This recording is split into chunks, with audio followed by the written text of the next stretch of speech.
Dios nos bendiga, hermanos y hermanas. Una semana muy especial para recordar que no merecemos las bendiciones de Dios, la gracia de Dios, el perdón de Dios. No hay nada que podamos hacer para merecer ni la mirada de Dios. Pero por su sola gracia, por su sola misericordia, nos ha puesto en el camino hacia Él en Cristo. Todo ha sido, será por la obra de Cristo. Vamos a ir al libro de Filipenses, la carta de Pablo a los Filipenses en el capítulo 2, y vamos a leer allí los versos 8 al 11. Filipenses 2. 8 al 11, dice la Escritura: y estando en la condición de hombre, se humilló a sí mismo, haciéndose obediente hasta la muerte y muerte de cruz.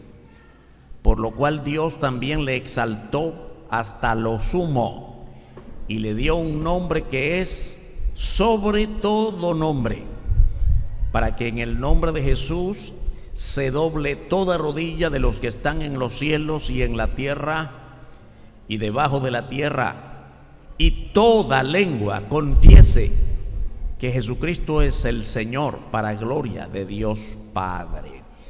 Yo quisiera que leamos este último versículo todos, porque aquí dice que todos, toda lengua, todos nosotros, amén. Confesemos, hagamos esta confesión. Digamos juntos el verso 11: y toda lengua confiese que Jesucristo es el Señor, para gloria de Dios Padre. Amén. Vamos a orar. Padre bendito, gracias por esta palabra y por la hermosa oportunidad que tenemos de ti para recibir este mensaje. Gracias por el momento hermoso de cantar a tu nombre con gozo. Te rogamos ahora, Padre, cualquier cosa en nuestra mente, en nuestra vida, ocupaciones, preocupaciones, angustias, situaciones de trabajo, todo que ocupe nuestra mente, apártalo. Señor, serán cosas importantes, pero nada hay más importante que llenarnos de ti en el momento de recibir tu palabra. Que podamos conformar nuestra vida en tu voluntad, en tus grandes propósitos, agradecidos siempre por la más grande manifestación de tu gracia en Cristo por nosotros, al haber permitido que Cristo viniera a este mundo, muriera por nosotros, y en su sacrificio, en su sangre, fuésemos lavados y perdonados, alcanzando salvación eterna. Oramos en el nombre bendito del Señor Jesucristo. Amén. Vamos a hacer este tema en dos, una serie de dos. Hoy comenzamos. El tema general: murió, resucitó, fue exaltado en los cielos. Una primera parte hoy, y el próximo domingo la segunda parte, haciendo énfasis en su gloriosa resurrección. Hoy vamos entonces a hablar de murió, resucitó, fue exaltado en los cielos. Cuando nosotros hablamos de la obra de Cristo en la cruz, bueno, solo pensamos en la cruz. Por supuesto que ese es el momento culminante, que tomó nuestro lugar cuando nos correspondía a nosotros sufrir las consecuencias de nuestros pecados. Él tomó nuestro lugar. Ese es el momento culminante de su sacrificio. Ahora, si atendemos bien lo que el apóstol Pablo nos está diciendo en esta carta a los Filipenses, nos vamos a dar cuenta que la obra de Cristo significa que se derramó a sí mismo, se despojó a sí mismo, se vació de sí mismo, por ocupar nuestro lugar, por asumir nuestras culpas, nuestros pecados. Fue una muerte sustituta. Pero el despojarse de sí mismo no fue solamente en el dolor de la cruz. Cuando el Señor Jesucristo vino y nació como niño, ya se despojó, porque no tenía que haberlo hecho. No tenía por qué. Y dice aquí la Escritura que no se aferró a esa realidad de su deidad, siendo Dios. No se aferró a eso diciendo, por ejemplo, bueno, si hay que morir por los pecadores, pues hay que mueran ellos porque ellos pecaron, yo no. No tengo por qué. ¿Comprende? Dios no tenía, el Señor Jesucristo, que es Dios, no tenía por qué tomar nuestro lugar, pero Él voluntariamente se despojó de esa gloria maravillosa, de esa posición eterna como Dios. Se despojó de esa realidad y dijo, alguien hay que morir, tiene que morir. Se despojó y tomó nuestro lugar. Ahí comenzó su despojo, su humillación. Se humilló a sí mismo, fue obediente hasta la muerte, y muerte de cruz. De repente leemos la Biblia y pasamos demasiado rápido por las frases escritas, y cuando dice fue obediente hasta la muerte, hubiera sido suficiente un punto ahí. Fue obediente hasta la muerte, murió por nosotros. Pero no, sigue. La frase termina cuando dice fue obediente hasta la muerte y muerte de cruz. Ahora vamos a ver que la muerte de la cruz era la peor manera de morir. No todos los crucificados eran clavados. ¿Ve? Por ejemplo, no hay mucha historia de esto, a menos si nos metemos en la pura historia del Imperio Romano. Pero las informaciones más aceptadas en cuanto a crucifixión es que, por ejemplo, los dos ladrones en la cruz, uno a un lado de Cristo y el otro al otro lado, no fueron enclavados, estaban amarrados. Jesús fue clavado porque era la señal de la peor muerte. Mucho hay que podemos averiguar mucho acerca de la crueldad de los romanos. Según la historia, habían reos, condenados, criminales, que cuando eran crucificados pasaban hasta 5 días crucificados. Y cuando la gente pasaba por ahí, no crea que decían, pobrecito, qué lástima. No, porque eran los peores. Ay, ojalá que sufra más. Y pasaban de largo. En esa condición fue muerto el Señor Jesucristo. Y también se cuenta que cuando ya tenían los criminales crucificados ahí, varios días, venían las alimañas, porque su cuerpo estaba ensangrentado, y comían, picoteaban su cuerpo, y lo primero que comían eran sus ojos. Estaban vivos hasta que morían de inanición. Y cuando los soldados romanos que vigilaban ese espectáculo tan horrible, ya se cansaban de ellos, lo que hacían era quebrar sus piernas, porque el crucificado tenía que impulsarse hacia arriba para tomar aire y desplomarse otra vez. Así pasaba, mire qué tortura. Y cuando ya los romanos decían, bueno, ya, quebraban sus piernas para que ya no se puedan suspender, y ahí morían de asfixia o de desangramiento.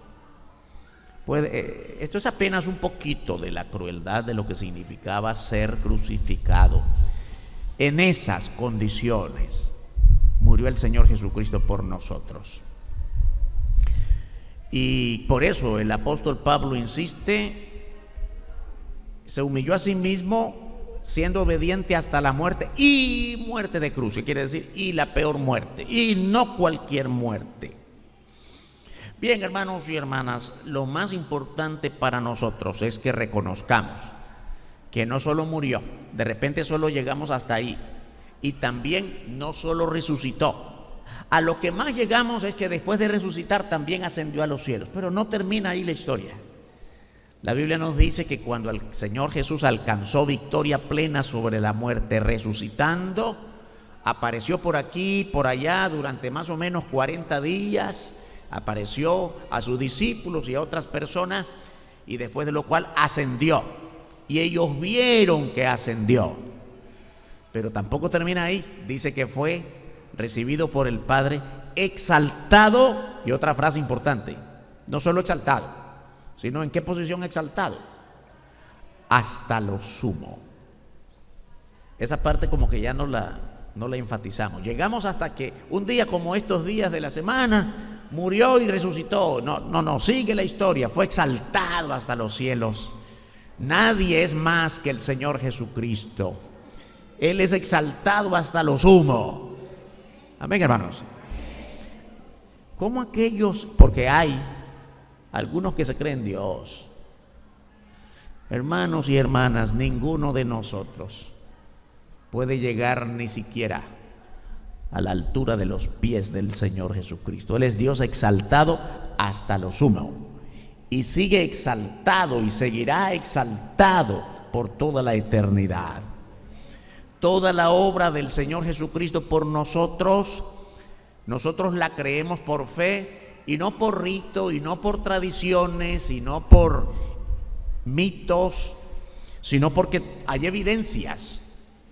Hay evidencias claras del sacrificio pleno del Señor Jesucristo. La buena noticia del Evangelio se basa en las evidencias bíblicas e históricas de que Cristo murió, de que Cristo fue sepultado, de que Cristo resucitó y fue exaltado a los cielos.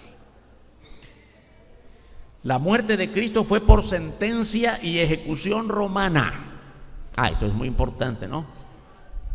Fue en Jerusalén, en el Calvario, territorio de Israel, entre muchos judíos que estaban allí. Allí estaban los fariseos, los saduceos, los sacerdotes, pero todo el proceso que se llevó adelante fue por sentencia y ejecución de los romanos.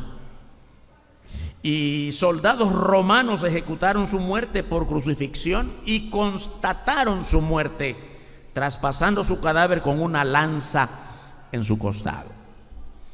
Así que no salió por ahí un invento de algunos grupos de judíos la historia de Jesús. No, se trata de naciones diversas que cuentan la misma historia como una gran evidencia de que todo lo ocurrido en el sacrificio de Cristo es una gran verdad, la más grande verdad. Su sepultura fue por procedimiento judío, pero bajo seguridad y custodia romana.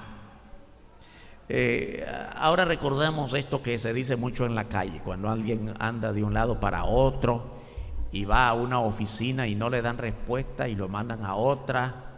Como cuando usted quiere una información por teléfono, ¿verdad? Quiero saber cómo hacer tal o cual cosa. Marque el número tal.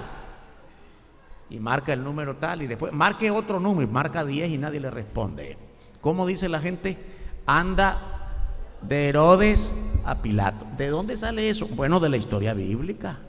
El Señor Jesús anduvo de Herodes a Pilato, porque los romanos no querían. Herodes representa al poder judío y Pilato representa al poder romano, que como imperio estaban sobre la nación judía.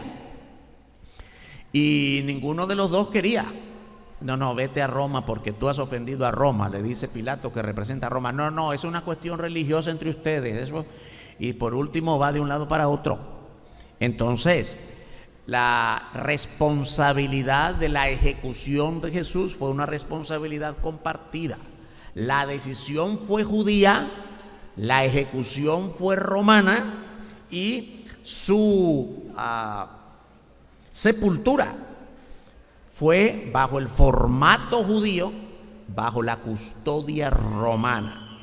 Su resurrección también fue constatada y testificada por los soldados romanos que custodiaban su tumba y por los testigos que vieron la tumba vacía. Son evidencias, hermanos. El poder romano puso a soldados romanos a custodiar la tumba, y cuando el Señor Jesús 3 días después resucitó, ellos mismos no pudieron dar cuenta cómo había ocurrido y fueron sentenciados. Y primero les obligaron a mentir. Es que de noche vinieron sus seguidores, sus discípulos, y a escondidas se lo llevaron. No había manera de llevárselo a escondidas, hermano. Los soldados romanos que estaban a cargo de su custodia no eran cualquier muchachitos tontos, ¿no? Sabían muy bien su oficio. No había manera de que alguien viniera allí de manera secreta a llevarse el cadáver del Señor Jesucristo. Ellos mismos tuvieron que reconocer que no sabían qué había pasado. No dijeron la palabra resurrección porque no lo vieron. Los soldados romanos no lo vieron resucitado, pero vieron la tumba vacía. Su elevación al cielo fue presenciada por más de 500 testigos. Así lo dice el testimonio del apóstol Pablo. Siempre pensamos que solo fueron los discípulos. Los discípulos lo vieron irse, pero también fue presenciada, lo testifica así el apóstol Pablo, fue presenciada por 500 testigos. Le vieron ascender desde el monte de los olivos hacia las nubes. Una cosa muy importante en la ascensión es que cuando el Señor ascendió a los cielos, personajes celestiales hablaron con los discípulos que estaban perplejos viéndole ir. Ahora sí no le vemos más. Por supuesto que estaban, digamos, perplejos en el sentido de asustados, sorprendidos, pero sobre todo tristes, ¿no? Se va el Maestro, se va el Señor. ¿Sabe lo más importante del anuncio de estos seres celestiales? ¿Por qué están tan afligidos? Este mismo Señor a quien han visto subir también vendrá. Así como le han visto ir, así volverá. Parece que estoy diciendo una mala noticia. El Señor vendrá otra vez. Qué bueno que ya no vendrá para morir, vendrá para reinar, y su reino será para siempre. ¿Y sabe la mejor noticia para nosotros? Nosotros, la iglesia, vendremos con Él para reinar con Él.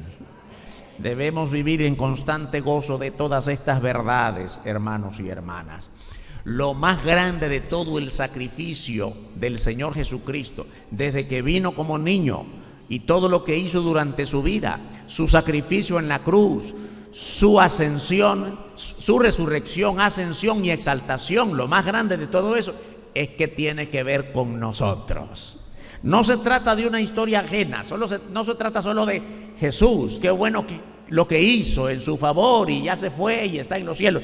No, es que todo lo que hizo tiene que ver con nosotros. Nuestra salvación, nuestro gozo permanente y la esperanza gloriosa de estar con Él para la eternidad. Vamos a ir rápidamente a 4 fundamentos sólidos de cómo la historia bíblica nos viene diciendo lo que ya iba a acontecer en la vida y muerte del Señor Jesucristo. De repente nos hacemos la idea, por falta de estudio bíblico, hermanos y hermanas, no se detenga de ir a la Biblia ni un solo día, hay que estudiar. Y no es leer para rezar, no es leer, a veces confundimos el tiempo devocional. Bueno, ya me leí el salmo que más me gusta. Hermanos, eso no es una vida devocional. La vida devocional es detenerse, alimentarse de ella, que Dios te hable, dejar que Dios te hable por las Escrituras. Y cuando conocemos las Escrituras, entonces ya no nos prestamos al engaño, como mucha gente que piensa que todo lo que aconteció al Señor fue como improvisado.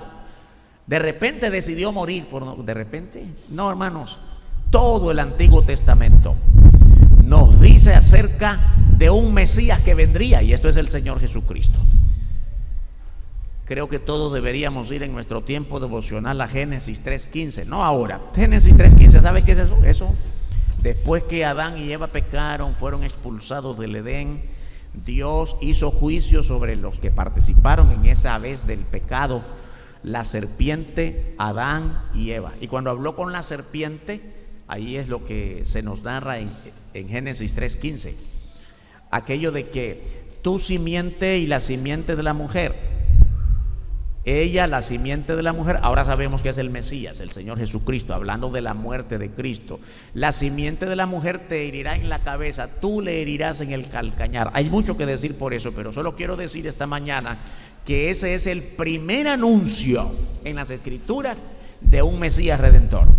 Génesis 3:15. La primera señal de que el pecado, aunque se había concretado en la vida de Adán y Eva, pero no serían sus efectos para siempre, porque Dios ya tenía previsto un plan redentor para el pecador. Nada es improvisado en la historia del mundo. Dios tiene control de todo. El primer fundamento sólido lo encontramos en las escrituras hebreas. Para el pueblo de Israel, el Taná o el Antiguo Testamento hebreo.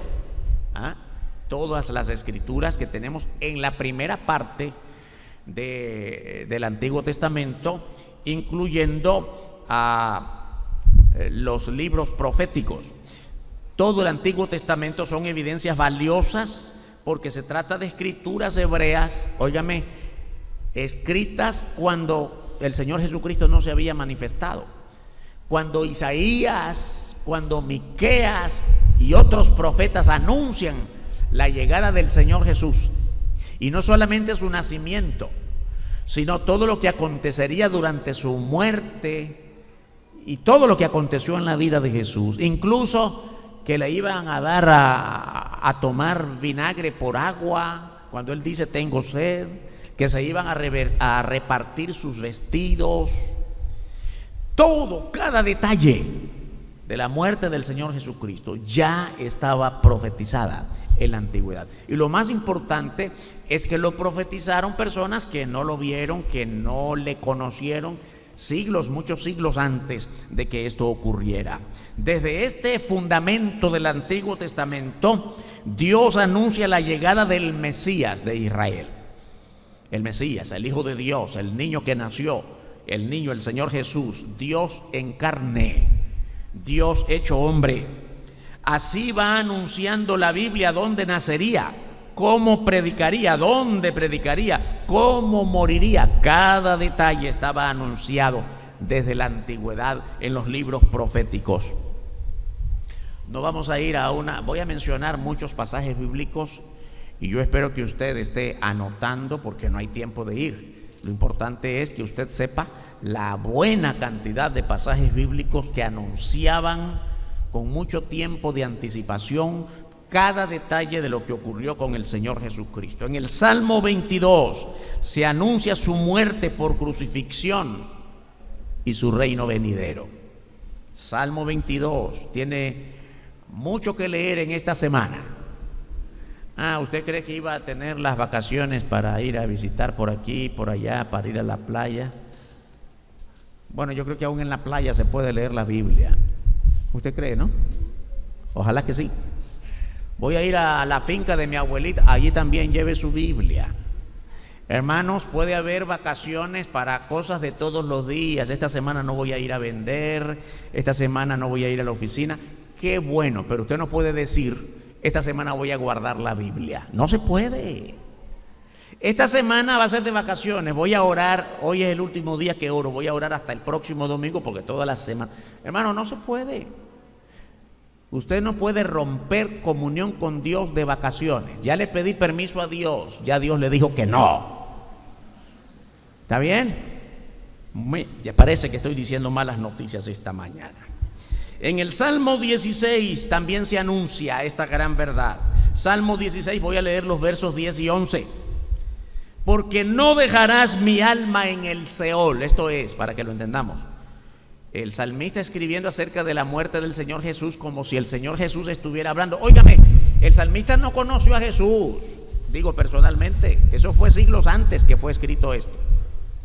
Pero el salmista ya estaba escribiendo como que si Jesús estuviese hablando y dice: Dios, no vas a dejar mi alma bajo la muerte. Eso es, no dejarás mi alma en el Seol. No vas a dejar mi alma bajo el imperio de la muerte, ni permitirás que tu santo vea corrupción. Aun cuando el Señor Jesucristo murió con nuestros pecados encima, todos nuestros pecados grandes y pequeños encima de Él, no vio corrupción, porque Él es Dios. Cargó con nuestras culpas sin haber cometido una sola de ellas. Me mostrarás la senda de la vida. En tu presencia hay plenitud de gozo, delicias a tu diestra para siempre. Quiere decir, por mucho martirio, dolor, sacrificio, el dolor no es permanente. El resultado de este sacrificio es plenitud de gozo para siempre. Y ese es nuestro gozo, hermanos.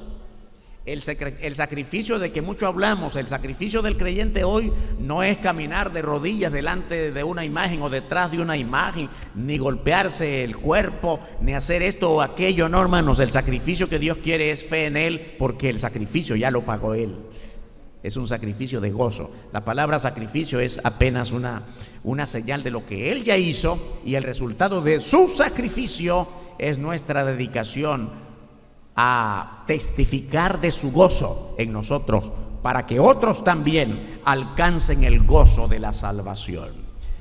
Estas verdades del Antiguo Testamento son enfatizadas por el apóstol Pedro en el libro de los Hechos, capítulo 2. Voy a leer capítulo 2 de Hechos, en los versos 25 al 28.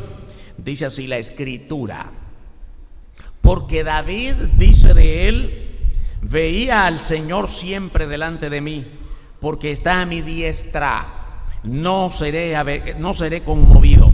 Por lo cual mi corazón se alegró y se gozó mi lengua, y aún mi carne descansará en esperanza, porque no dejarás mi alma en el Hades, ni permitirás que tu santo vea corrupción. Me hiciste conocer los caminos de la vida, me llenarás de gozo con tu presencia. ¿De qué está hablando el apóstol Pedro en el libro de los Hechos? De lo que ya leímos en el Salmo 16.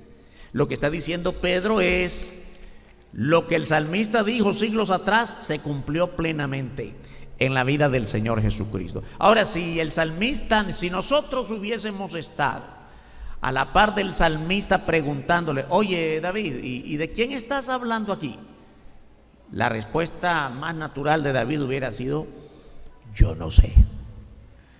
¿Cómo estás escribiendo? Los escritores del Antiguo Testamento escribieron inspirados por el Espíritu Santo, no escribieron por sí mismos. Óigame, cuando el profeta Isaías escribió aproximadamente 700 años antes de Cristo, escribió sobre su nacimiento, escribió sobre su sacrificio, escribió sobre cada detalle. Es el que más escribió de futuro sobre Jesús, tanto que todavía hay profecía no cumplida, como el reino milenial, y ya habló del reino milenial, y escribió con tantos detalles que si hubiésemos estado con él al momento que estaba escribiendo y le hubiéramos preguntado: oye, Isaías, ¿de qué estás hablando? Esto que como cordero fue llevado al matadero. No sé. Yo no sé de quién estoy, porque yo estoy escribiendo lo que Dios me está indicando que escriba. No podían dar explicación, estaban demasiado lejos en el tiempo anticipado, escribiendo de lo que no vieron. Por eso es que tienen que ser consideradas por nosotros todas las escrituras como evidencias ineludibles, como evidencias claras de que era Dios diciéndonos con siglos de anticipación lo que iba a ocurrir en la vida del Señor Jesucristo. Muchos pasajes del Antiguo Testamento anunciaron todo lo que habría de acontecer al Mesías en su primera venida y en su reino venidero. Varios pasajes que solo los voy a anunciar si está anotando. El profeta Daniel anunció que el Señor reinará en gloria. ¿Reinará? Todavía no ha reinado. El Señor no vino a reinar, vino a sacrificarse. El Señor vendrá a reinar, y esa es la gran esperanza que tenemos, que vendrá, y eso no hay manera de que nadie lo evite.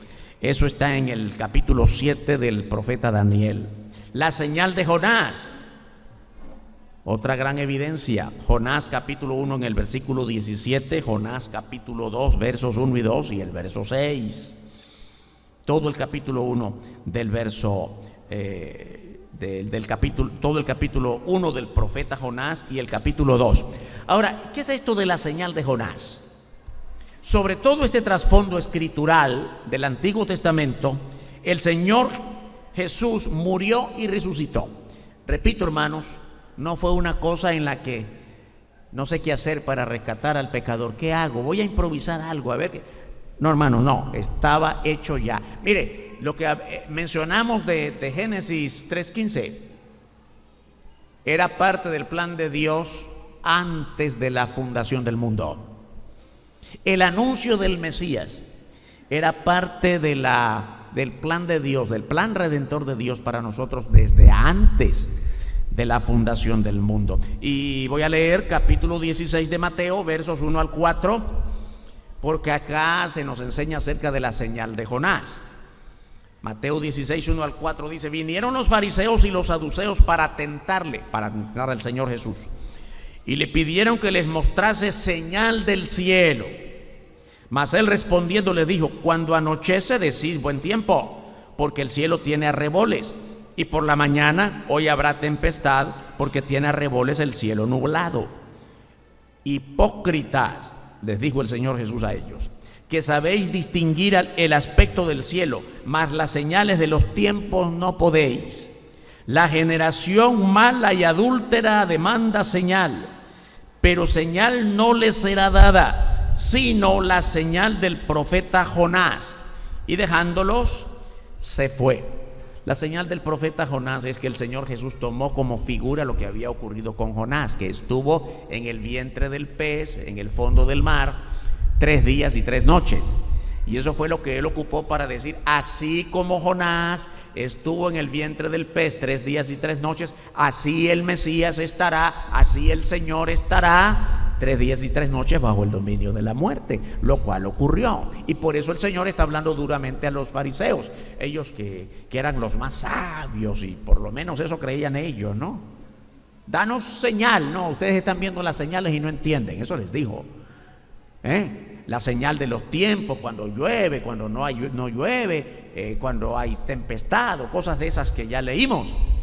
Están viendo esas señales y las entienden, pero cuando yo les hablo de las señales de mi muerte, de mi venida, no lo entienden, están enceguecidos. Y les he hablado de las señales de Jonás, 3 días y 3 noches. De eso es que estaba hablando el Señor Jesús. Usted puede encontrar esto, mire que le estoy dando pautas para su estudio bíblico de esta semana. Usted puede encontrar esto en los evangelios: Mateo capítulos 27 y 28, Marcos capítulo 15 y 16, Lucas capítulos 23 y 24 y Juan capítulos 19 y 20. Así que no vaya a decir que por casualidad un versículo por ahí. No, capítulos enteros. La palabra es abundante, hermanos y hermanas, acerca de la obra del Señor Jesucristo. No creemos en un mensaje que alguien por allí dejó escapar una frase y ya la tomamos como frase fundamental. Creemos en libros enteros, porque toda la Biblia es palabra de Dios. Espero que esta semana nos animemos a ir a todos estos pasajes, porque esta semana es para meditar en esto. También para alegrarnos, sí, para disfrutar en familia y para darnos en alguna escapadita. Sí, no es malo, no, pero no deje la palabra. No deje la oración, no se despegue de Cristo, porque precisamente se trata de recordar lo que Él hizo por nosotros. También tenemos como evidencia el entorno histórico y geográfico. En la Biblia se mencionan lugares, personajes, ocasiones que están registradas en la historia, no solo en la Biblia. Así que no es mitología. Nuestra fe se basa en historia verídica, no en mitos ni leyendas. Ahora que menciono esto, yo recuerdo hace muchos años, acá mismo en nuestra iglesia, pero muchos años, que estábamos hablando en una semana como esta del sacrificio de Cristo, y cada momento de las frases de Jesús: tengo sed, Señor, porque me has abandonado, y todas esas frases. Y al final un hermano levantó su mano y preguntó esto: pastor, usted ha hablado de cada detalle, pero le hace falta uno. Dígame qué. Yo pensé que ya había tocado todo. Dice, el ciego, que cuando el Señor Jesús estaba en la cruz derramando su sangre, un ciego fue llevado al pie de la cruz, le cayó sangre del rostro de Jesús en su rostro, en sus ojos, y recuperó la vista. Suena bonito, ¿verdad? Ahora, el Señor puede hacer eso y mucho más. Pero no, esa no es historia real. ¿Dónde está esto? Ay, hermanos, hermanas, la religiosidad del mundo pagano está tan lleno de mitos, de historias. Tenga cuidado, porque muchos de nosotros a todo le decimos amén sin escudriñar las Escrituras, y eso es muy peligroso. No le ande diciendo amén a todas las cosas. Si está en la Biblia, es verdad. Si no está en la Biblia, rechácelo, porque el diablo ocupa las mentiras para engañarnos. ¿Verdad que usted conoce muy bien la frase ayúdate que yo te ayudaré? Todavía no encuentro qué profeta lo dijo y en qué libro de los evangelios está, o en qué momento Juan lo escribió en el Apocalipsis. No está. Ay, pero todavía hay creyentes evangélicos diciendo ayúdate que yo te ayudaré. ¿Ah? No, hermanos, no hay manera de ayudarse usted mismo. El mismo Pablo dijo, ya no vivo yo. Yo no puedo ayudarme a mí mismo. El Señor me compró y ahora tengo que depender absolutamente de Él, porque ni yo mismo me puedo ayudar a mí, menos que ayude a otro. ¿Quién salva a quién? Ninguno. Solo Jesucristo nos salva a todos. Hermanos, y así hay un montón de frases y mitos y leyendas, y la gente va detrás de eso. No, hermanos, dependamos de la palabra, solamente de la palabra. Esta palabra es veraz y es verificable. La historia de Cristo se puede comprobar en las mismas Escrituras y lo respalda la historia también. Los 4 evangelios nos marcan, 4 evangelios, ¿no? Un solo evangelio marcado en 4 libros: Mateo, Marcos, Lucas y Juan. Estos 4 libros del evangelio nos marcan claramente los tiempos y el trasfondo histórico de la muerte, de la crucifixión y resurrección del Señor. Son momentos históricos del pueblo judío bajo dominación romana. Por eso quiero insistir, hermanos, que aquí hay por lo menos 2 naciones grandes involucradas, grandes en la historia: los judíos y los romanos. No es un invento judío. Muchos fariseos hubieran deseado que se borrara para siempre la historia de Jesucristo, pero no pueden borrarla, más bien la testifican. Muy importante. ¿Cómo no vamos a recordar al soldado romano, al centurión? ¿Comprende? Mire bien qué interesante. 2 romanos, Pilato y el centurión. Pilato tuvo que lavarse las manos. Yo no sé en qué momento me metieron en este enredo, yo no tengo nada que ver, este es un judío, yo soy romano y soy una autoridad romana, pero los judíos me están acusando de amenazarme, acusándome con él. Me amenazan de acusarme con el rey, el César, que si yo no sanciono a esto, van a decir que yo estoy de acuerdo con él y él dice que es el rey de los judíos. Eso es peligroso. Así que ni modo, tengo que condenarlo. Pero no quisiera hacerlo porque es judío. Bueno, entonces la cosa más fácil, ¿no? Allá ustedes, yo se los entrego. Y se lavó las manos, como diciendo, me lavo las manos, no tengo nada que ver con esto. Un romano que no quisiera recordar jamás la historia del Señor Jesucristo. Pero otro romano, hermanos, que estuvo vinculado más directamente que Pilato en todo el proceso, el centurión. ¿Alguna vez usted ha leído sobre este centurión? Participó en los latigazos, o ordenó a sus soldados que latigaran al Señor, que permitió que le coronaran con una corona de espinas y que se burlaran de él, y todo el proceso de llevar la cruz pesada, y cuando ya estaba crucificado, él fue responsable de todo. Pero cuando en la segunda parte de la crucifixión, dice la Biblia que esto fue a la 3:00 hora del día. La 3:00 hora del día, no nos da tiempo de explicar por qué la 3:00 hora del día eran las 9 de la mañana. El día comenzaba a las 6 de la mañana, la hora 3:00 son las 9 de la mañana. Y murió a las 3 de la tarde, oiga, 6 horas crucificado. Nuestro bendito Señor por usted y por mí. Las primeras 3 horas el sol, y las segundas 3 horas, del mediodía hasta las 3, Dios oscureció todo. Todo fue muy oscuro, Y aquel soldado, aquel centurión, mientras la gente estaba allí con qué bueno, que muera y todo aquello, aquel estaba meditando. Y cuando el Señor Jesús, ocurrieron cosas extrañas cuando murió, expiró y dijo: Padre, en tus manos encomiendo mi espíritu, y murió. ¿Qué dijo aquel centurión? En verdad, este hombre era el Hijo de Dios. ¿Qué más evidencia quiere usted, hermano? Y los soldados romanos no pueden decir: eso fue mentira, eso nunca se dijo. Está escrito en sus crónicas. Aquel centurión reconoció, y yo creo, hermanos, esa fe le valió la eternidad. Qué cosa tan tremenda.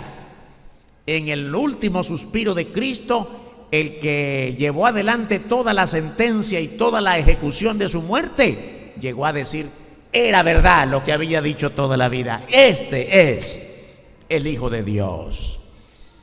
Hermanos, hermanas, yo creo que vale la pena meditar en todo esto, porque exactamente así es como cada uno decide su posición frente a Dios, su posición frente a la cruz. Mientras uno se lavó las manos, el otro confesó: este era el Hijo de Dios.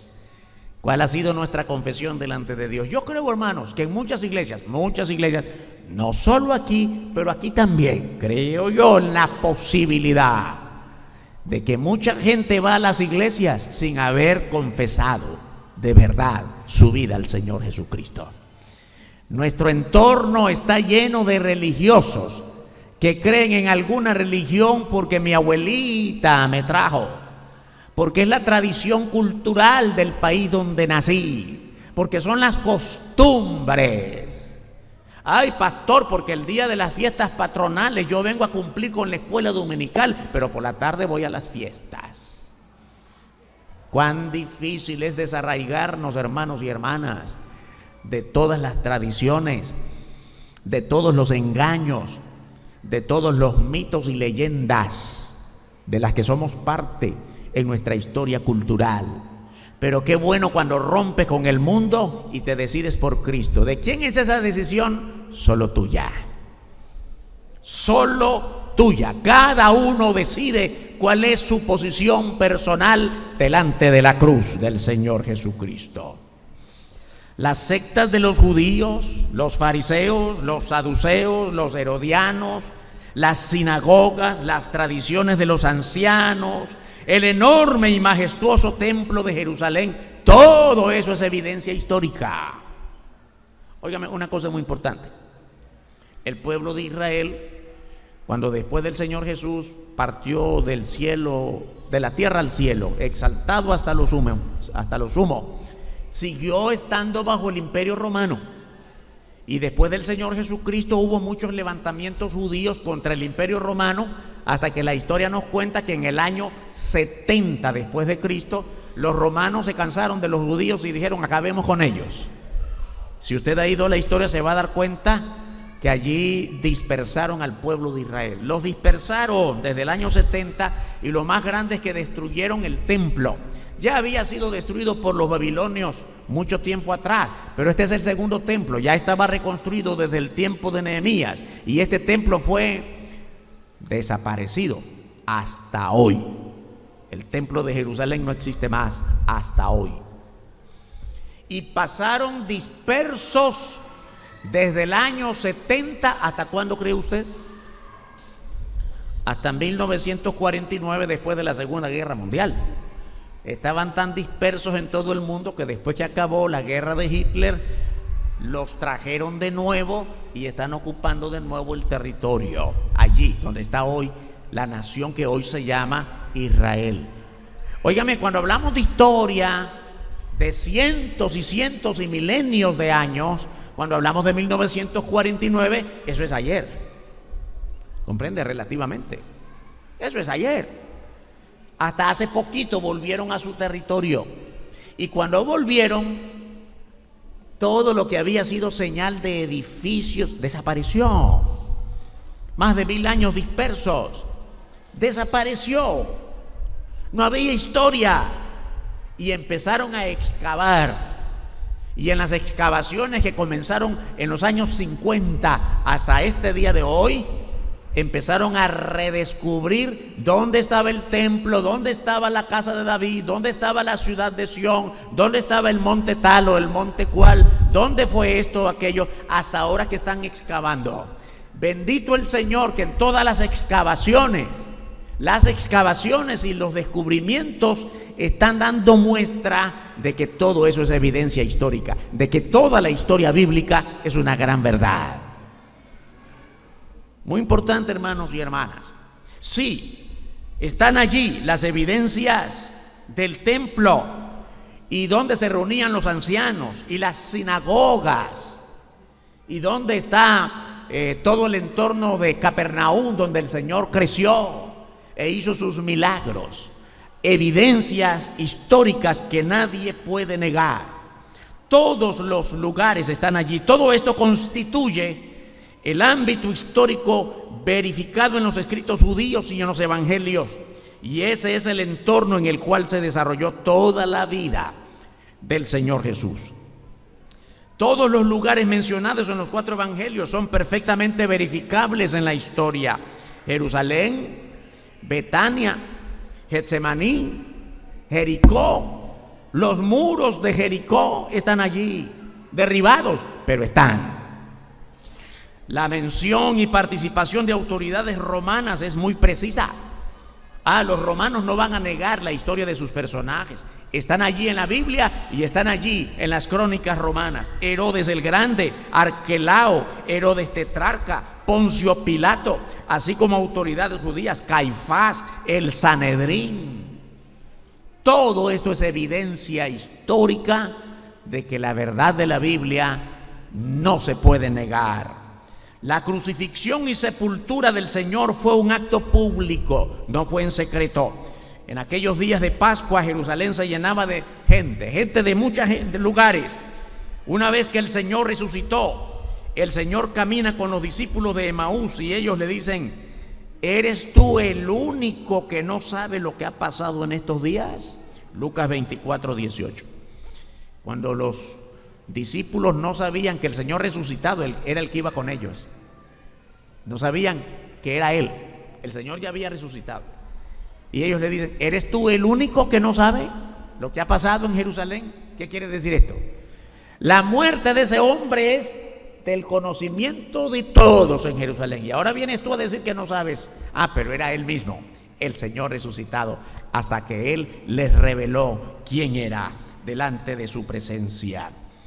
Años después de su muerte y resurrección, el apóstol Pablo en Cesarea está hablando con el rey Agripa y le dice que todo esto no se ha hecho en un rincón, sino públicamente. Óigame, el apóstol Pablo, y no fue un día siguiente o la semana siguiente, años después, cuando ya el apóstol Pablo está convertido en el gran apóstol que fue, en el libro de los Hechos, capítulo 26 y 26, verso 26, lo dice así: pues el rey sabe estas cosas, delante de quien también hablo con toda confianza, porque no pienso que ignora nada de esto, pues no se ha hecho esto en algún rincón. Esto da a entender, hermanos y hermanas, que Agripa conocía todos estos acontecimientos. Pablo le está diciendo: ¿cómo tú dices que no sabes? Tú sabes muy bien todo lo que pasó con el Señor Jesucristo, porque eso no ocurrió a escondidas, ocurrió públicamente. Y también tenemos los testigos. ¿Quiénes son los testigos? Los apóstoles y muchos otros. Por la ley de Moisés, todo asunto judicial se decidía con 2 o 3 testigos. Eso está escrito ahí en los libros del Antiguo Testamento. Eso está en Levítico en el capítulo 5, eso está en Deuteronomio capítulo 19. No se podía decir, claro, usted sabe que no había, hoy ponemos en evidencia: mira, aquí está la foto que usted robó. Óigame, yo quiero decirle algo, de repente alguna gente no sabe, y se lo digo para que nos cuidemos, ¿verdad? De repente aquí se perdió algún celular, nadie fue, pero hemos descubierto un montón. ¿Por qué? ¿Por qué cree usted que lo hemos descubierto? Estamos rodeados de cámaras. Ay, pastor, qué cosa, yo no sabía. ¿Verdad que hoy no se puede escapar nada? Hay escritos, hay documentación de todo lo que ocurre y recurrimos a: usted firmó un recibo. Ay, sí es verdad. Ay, en aquel tiempo antiguo no habían tales cosas. Entonces, ¿cómo era la única cosa de validar una verdad? Con testigos. Y eso está desde que el pueblo de Israel estaba en el desierto. En el desierto no había ninguna forma de hacer evidencia, solo la palabra. Y allí está dicho: todo debe constar por uno o dos testigos. Y eso se mantuvo así por muchos siglos. Así que, hermano, hermana, lo mismo ocurrió con el Señor Jesucristo. La más grande evidencia son los testigos que todo lo que ocurrió con Cristo lo vieron y así lo atestiguan. Los mejores testigos son los apóstoles y muchos otros. Pablo lo ratifica a Timoteo en la primera carta a Timoteo 5:19: contra un anciano no admitas acusación sino con 2 o 3 testigos. Y al Señor Jesucristo lo vieron resucitado mucho más que 2 o 3. Qué bueno que tenemos evidencias de no creer en una mitología inventada por alguien. Además, que se consideraba muy grave dar falso testimonio, según lo que nos dice Éxodo capítulo 20 en el versículo 19. Hermanos, todas estas son muy importantes. Los 3 testigos en el monte de la transfiguración, los 3 testigos orando en el Getsemaní, el llamado del Señor diciendo a todos, Hechos 1:8, y eso va para nosotros: me seréis testigos. Qué bueno que lo de testigos no es solamente historia antigua, sigue siendo hoy. La mejor manera de ser testigos del Evangelio es predicar de la palabra. Amén. Los apóstoles insisten en ser llamados como testigos. Hechos capítulo 4, capítulo 5 y capítulo 10. El énfasis de los apóstoles después de Cristo, cuando el Señor fue ascendido, el énfasis de ellos era ser testigos del Evangelio. Y ese es el énfasis de toda iglesia, hermanos. No es que solo vengamos y nos alegremos cantando, es que somos testigos constantes de la palabra de Dios. Aparte de eso, tenemos también las evidencias arqueológicas de las que ya hablamos. Hermanos, hermanas, nadie puede darse por inocente diciendo que no sabe de la noticia de la muerte, de la sepultura y resurrección gloriosa del Señor Jesucristo. El Evangelio ha sido anunciado en todas partes y de muchas maneras, de tal forma que nadie puede presumir de inocencia frente al hecho innegable del sacrificio del Señor Jesucristo por nuestros pecados. Toda persona está desafiada por el Evangelio para tomar una decisión de recibir o rechazar la salvación que Cristo ha puesto al alcance de cada uno por su gracia. Vamos a orar. Padre nuestro, te damos gracias en esta hora. Señor, qué bueno recordar el sacrificio maravilloso del Señor Jesucristo por nosotros. Sobre todo, qué bueno descubrir que es una verdad histórica innegable, que nadie puede decir, tengo dudas, no sé si fue verdad. Y lo más importante es que, habiendo tantas cosas que no podemos entender de ti, las recibimos por fe. Y por la fe, tú nos muestras tu gracia dándonos salvación. Gracias que hemos recibido esta palabra. Te rogamos que estos días puedan servir para aprender más de ti. Que nunca nos desprendamos de la palabra, ni de la oración, ni del testimonio del Evangelio para con otras personas. Muévenos en el poder de tu Espíritu para alcanzar grandes propósitos en tus planes maravillosos. Oramos en el nombre eterno, santo, glorioso de nuestro Señor y Salvador Jesucristo. Amén. Dios nos bendiga, hermanos y hermanas.